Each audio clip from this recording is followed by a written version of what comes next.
On October 8, 2025, Ontario made an announcement regarding the upcoming CaRMS match that really shook the IMG community. Here I'm quoting directly from the official CaRMS website. If you go under Ontario eligibility criteria, it reads, to be eligible to participate in the first iteration of the Ontario R1 CaRMS match, IMG must have completed at least 2 years of high school in Ontario. Hey everyone, welcome back to my channel.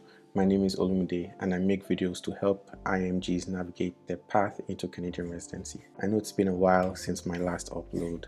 Things have been very busy with work, residency, and traveling. I'm actually in Houston right now, but with everything that's happening in Ontario and the IMG eligibility rules changing so quickly, I had to sit down and make this quick video to break down what's going on. A lot of people have been following the new rule that restricted which IMGs could participate in the first iteration.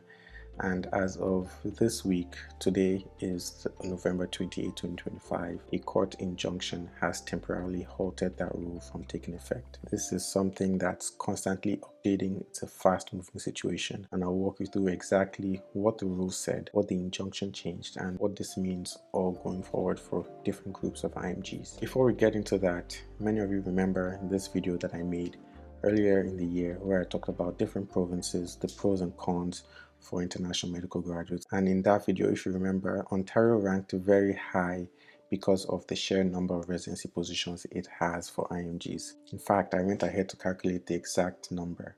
Ontario alone has 68% of the IMG spots in the whole country. So naturally, any major changes or any major updates from Ontario has big implications for IMGs across the country. This new rule was officially announced on October 8, 2025, and if you take a quick look at your calendar, you realize that at that point, the CaRMS 2026 cycle has already opened months earlier. IMGs were well into preparing their applications based on the previous eligibility criteria. Programs were already updating their program descriptions, the applicants were gathering their documents, and many IMGs have invested significant amounts, time, money, and preparation into the exams and getting ready for the match process. So for this change to arrive mid-cycle after preparations were already underway, which is one of the reasons why the announcement drew a lot of attention, as you would imagine. As a quick refresher, the CaRMS match has 2 rounds. The first iteration, or the first round, where the overwhelming majority of residency positions are filled, and in the second iteration, the applicants who went unmatched can apply to programs with unfilled spots from the first iteration. And historically, competitive specialties like general surgery, orthopedic surgery, plastics, dermatology are entirely filled in the first iteration. Even larger fields like internal medicine, family medicine, most positions don't make it to the second round. So to be eligible for the first iteration has always been very important for IMGs. I'm sure you're wondering, why was this rule introduced? The province hasn't released a detailed explanation on why they did this, but I would imagine the province is emphasizing the goal of increasing Ontario ties or Ontario connection. The general idea is that the applicants who spent some parts of their formative years in Ontario are more likely to remain in the province long term after completing their residency by prioritizing the applicants who may have a higher likelihood of staying. The idea of provinces prioritizing their own or prioritizing people with ties to the province isn't new. For example, in Alberta, they do this as well, but their requirements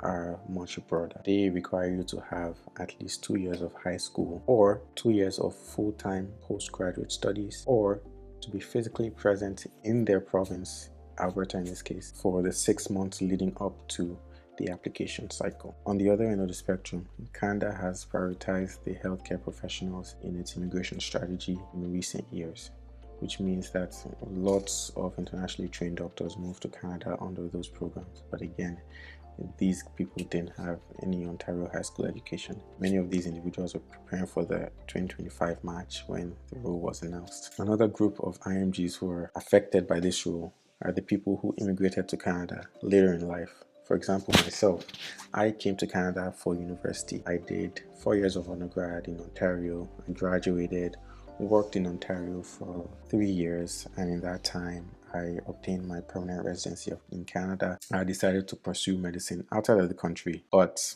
one thing I didn't do, I didn't attend 2 years of high school in Ontario. And so if this rule were in place when I was applying for my residency, I wouldn't have been able to match. For those who did complete 2 years of high school in Ontario, this change would reduce the applicant pool significantly. You have fewer eligible applicants competing for the same number of positions, generally would mean a higher match percentage for those who do qualify. And it's still kind of early to know how this would affect the second iteration. One possibility is that more positions might trickle into the second round or second iteration because fewer IMGs would have been eligible to compete in the first iteration. But again, we can't say for certain because the match varies from year to year. For competitive specialties that normally fill up in the first iteration, this rule has made it nearly unreachable for IMGs without any high school experience. This is simply because almost no positions end up reaching the second iteration for these competitive specialties. Still, it's impossible to say that definitely because the match changes, the dynamics change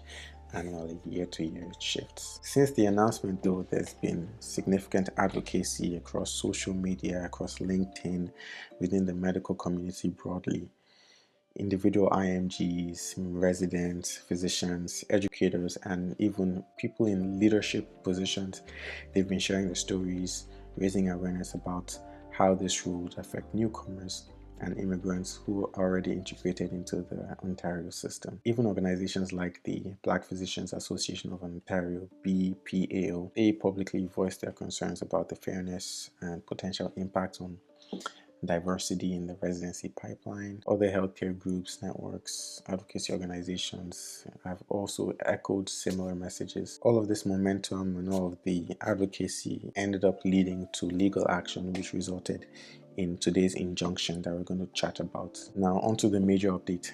The court injunction. This legal challenge was filed, arguing that the rule was introduced too close to the match deadline, which created procedural unfairness for the IMGs preparing under the previous criteria. And as of yesterday, November 27, the court issued an injunction preventing Ontario from enforcing this rule for now. This means that IMGs who have been excluded are currently allowed to participate in the first iteration for 2025 match. Again, for now, this is a developing situation and I'll continue to keep you updated on those as well. The legal proceedings are scheduled to resume again next week, so make sure you subscribe to the channel to keep up to date with IMG information and just residency information in general. As of when I'm filming this video, there was another update that was dropped. CaRMS has released an official statement. I'll include links to these references if you want to take a deep dive and want to go into a detailed read, but here's a quick summary of what it means. Number one, IMGs who were previously ineligible to apply to Ontario programs can now proceed to apply in the 2026 R1 first iteration match from now. Number two, the final court decision is expected to be received next week, which is the week of December 1. Number three, IMG applicants now have until Thursday, December 4 at 5 p.m. Eastern Time to submit applications to Ontario IMG programs. Number four, the applications submitted before Thursday, December 4 will not be considered late applications. Number five, if the court's decision is overturned, no refund will be issued. So for example, now if next week comes and the court decides to uphold the new rule, then you won't get a refund. Instead, you would receive credits that can be used in the second iteration. So as it stands, in summary, IMGs are once again eligible to apply for the first iteration of the Ontario match. But because this is an ongoing situation, I'll continue to track the updates. Make sure you subscribe to stay updated on this and other IMG related content. Again, my name is Olumide, and I'll catch you in the next one. Bye.